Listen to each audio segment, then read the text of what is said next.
JEE Main 2024 6 All India ranks under 100. Admissions open. Kakinada and Visakhapatnam. Aditya Junior Colleges. ఆంధ్రప్రదేశ్లో TDP అయితే ప్రపంచం సృష్టిందని చెప్పొచ్చు. ఈ నేపథ్యంలో మనతో పాటు మాట్లాడడానికి అయితే రాజాం నియోజకవర్గానికి సంబంధించినటువంటి కోండ్రు మురళీమోహన్ గారు అయితే మనతో పాటు ఉన్నారు. సార్ చెప్పండి సార్, ఈరోజు చూసుకుంటే ఈ యొక్క గెలుపుని దేనికి సంకేతం అంటారు? ఈ విజయం ఆంధ్రప్రదేశ్ రాష్ట్ర ప్రజలది. ఈ విజయం మా నాయకుడు చంద్రబాబు నాయుడు గారిది. ఈ విజయం మా నాయకుడు యువ నాయకుడు లోకేష్ బాబుది, అలాగే పవన్ కళ్యాణ్ గారిది. ఎందుకంటే ఈ రాష్ట్ర ప్రజలందరూ కూడా విసిగెత్తిపోయారు. ప్రజాస్వామ్యాన్ని ఏ విధంగా నాశనం చేయాలో జగన్మోహన్ రెడ్డి నాశనం చేయడం జరిగింది. దానికి జవాబే ఈరోజు ఈ విజయం. ఈరోజు ఈ రాష్ట్రంలో ఏ విధంగా దోచుకున్నాడో, ప్రజల సొమ్ముని ఏ విధంగా ఈ రాష్ట్రాన్ని తగలబెట్టాడో, అలాగే ఈ ఎన్నికల్లో మహిళలు కానీ, అలాగే యువత దేశ విదేశాల నుంచి వచ్చి పక్కనున్న చెన్నై, బెంగళూరు, హైదరాబాద్ అక్కడి నుంచి వచ్చి కూడా ఒకటే వాళ్ళు బాధపడడం జరిగింది. ఆంధ్రప్రదేశ్ పేరు చెప్తేనే ఈ ముఖ్యమంత్రి గురించి అందరూ తిట్టడం కానీ, ఆయన చేస్తున్న పనుల వల్ల బ్రాండ్ వాల్యూ పడిపోయింది. మళ్ళీ ఈ రాష్ట్రంలో యువతకు ఉద్యోగాలు రావాలన్నా, ఈ రాష్ట్రం బ్రాండ్ వాల్యూ రావాలన్నా మళ్ళీ చంద్రబాబు ముఖ్యమంత్రి రావాలని యువతంతా కోరుకున్నారు. అందుకోసం ఈరోజు మేము 2 సంవత్సరాలు చెప్తున్నాం, జగన్మోహన్ రెడ్డి చేసిన దురాఘాతాలకి ఆయనకి సింగిల్ డిజిటే పరిమితం అవుతుంది. అదే ఈరోజు ప్రజలు మరి ఇవ్వడం జరిగిందని ఈ సందర్భంగా మీకు తెలియజేస్తున్నాం. ఈరోజు చూసుకుంటే రాజాం నియోజకవర్గంలో మీరు ఈరోజు చూసుకుంటే అత్యంత మెజారిటీతో గెలుపొందడం జరిగింది. రాజాం నియోజకవర్గ ప్రజలతో ఏ విధంగా కలుపుకొని వెళ్తారు ఈ రోజు నుంచి? ఈరోజు తెలుగుదేశం పార్టీ అలాగే మరి ఎన్డీఏ ప్రభుత్వం వచ్చినట్టు డెఫినెట్గా మా నాయకులు ఏ విధంగా చెప్తారో, మా నాయకుడు అధినాయకుడు ఏ విధంగా ఆదేశిస్తే ఆ విధంగా ముందుకెళ్తాం.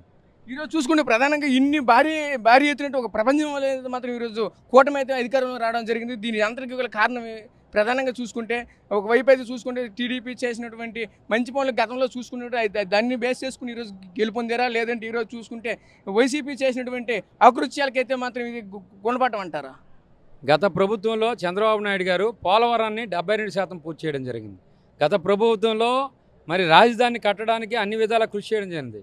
కొన్ని వందల ఇన్స్టిట్యూషన్స్ వచ్చాయి, యూనివర్సిటీలు వచ్చాయి, అలాగే మరి ఆర్థికంగా వెనకబడిన రాష్ట్రాన్ని ముందుకు తీసుకురావడం జరిగింది. అలాగే యువతకి మరి ఉద్యోగాలు వచ్చాయి, కియా లాంటి పరిశ్రమ తీసుకురావడం జరిగింది. ఇవన్నీ కూడా ప్రజలందరూ గమనం తీసుకున్నారు. ఈ 5 సంవత్సరాల్లో జగన్మోహన్ రెడ్డి తినడం తప్పించి, డబ్బులు తినడం తప్పించి, ఈ రాష్ట్రం యొక్క ఏదైతే సహజ సంపద దోచుకోవడం తప్పించి ప్రజలకి ఏమీ చేయలేదు. అందుకోసం ప్రజలు గట్టిగా బుద్ధి చెప్పారని ఈ సందర్భంగా తెలియజేస్తున్నాం. ఈరోజు చూసుకుంటే ప్రధానంగా దేశవ్యాప్తంగా చూసుకుంటే సంక్షేమాలు ఇచ్చేటటువంటి ముఖ్యమంత్రి అయితే మాత్రం జగన్మోహన్ రెడ్డి చెప్తున్న పరిస్థితి కనిపిస్తుంది. జగన్మోహన్ రెడ్డికి ఇటువంటి గుణపాఠం పట్ల అయితే మాత్రం దేశవ్యాప్తంగా ఉన్నటువంటి ముఖ్యమంత్రికి గుణపాఠం అవుతుంటే సంక్షేమం ఇచ్చే వాళ్ళకి. సంక్షేమం అందరం చేస్తున్నాం. గత ప్రభుత్వం చంద్రబాబు చేసిన సంక్షేమం కన్నా ఇది ఎక్కువ కాదు. అందుకోసం సంక్షేమం ఒకటే కాదు, అభివృద్ధి కూడా కావాలి. ఈరోజు ఈయన చేసిన దరిద్ర పాలన వల్ల 42,000 కోట్ల రూపాయలు పెడితే మళ్ళీ రోడ్లు, పాత రోడ్లు మళ్ళీ రివైవ్ అవ్వవు.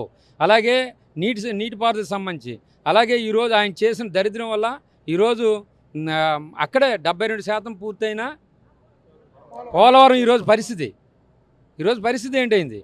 అందుకోసం ఆయన చేసిన అంటే పరిపాలనలో ఆయన అంటే ఏ విధమైన నాలెడ్జ్ లేదు కాబట్టి ఈరోజు ఈ రాష్ట్రం అన్ని విధాలు వెనకబడిపోయాం. ఈరోజు చూసుకుంటే ప్రధానంగా చూసుకుంటే నియోజకవర్గంలో వెనకబడి ఉందని చెప్తున్న పరిస్థితులు అయితే ప్రధానంగా కనిపిస్తుంది. నియోజకవర్గానికి ఏ విధంగా అభివృద్ధి పథంలో తీసుకుని వెళ్తారు? మాకు ముఖ్యంగా మౌలిక సదుపాయాలు ఇంపార్టెంట్. దాన్ని మా నాయకుడు మాట ఇవ్వడం జరిగింది. ఆ మౌలిక సదుపాయాలను కూడా ఇమీడియట్గా రోడ్లు రివైవ్ చేయాలి. అలాగే మరి ఏదైతే అంటే టైల్ ల్యాండ్కి వాటర్ ఇవ్వగలగాల, అలాగే అక్కడ ఉన్న హాస్పిటల్ సంబంధించిన బాగు చేయాలా. ఇలాంటివన్నీ కూడా మౌలిక సదుపాయాలు చేసుకుంటే డెఫినెట్గా మా ప్రజలందరూ కూడా సంతృప్తిగా ఉంటారు. Thank you sir. ఇదే పరిస్థితి ప్రధానంగా చూసుకుంటే నియోజకవర్గంలో మాత్రం ఎటువంటి అభివృద్ధి కార్యక్రమాలు అయితే మాత్రం వైసీపీ చేపట్టలేదు. ఈ రోజు అయితే మాత్రం రాష్ట్ర వ్యాప్తంగా చూసుకుంటే ప్రజలైతే వైసీపీకి అయితే తగ్గు గుణపాఠం అయితే ఈరోజు చెప్పినటువంటి పరిస్థితి కనిపిస్తుంది.